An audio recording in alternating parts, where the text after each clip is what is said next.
अधिक मासातील अविस्मरणीय दिवस 7 मेच्या दिवशी आमच्याकडे धोंडे जेवणाचा कार्यक्रम झाला.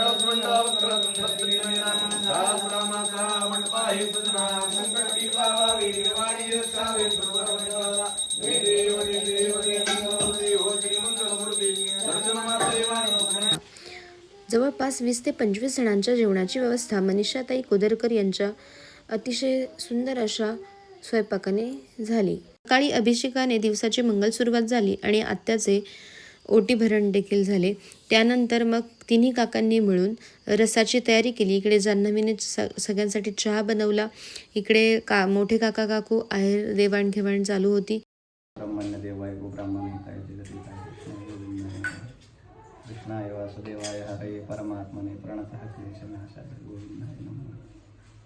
आकाशात परिसंपूर्ण सागरचित सागर सर्वदेव नमस्कारं केशवं हृदे गच्छति आणि श्री भगवान पुरुषोत्तम देवता प्रीत्यर्थः. सगळे पाहुणे गेल्यानंतर मी सर्व घर आवरलं, झाडून घेतलं, त्यांना भांडे लावले. त्यानंतर मग सुधीर काकाचा आज विशेष म्हणजे बड्डे होता, त्यामुळे मग आम्ही त्याला औक्षण वगैरे करून केक कटिंग झाल्यानंतर करी लिफ्टला गेलो आणि एन्जॉय केलं.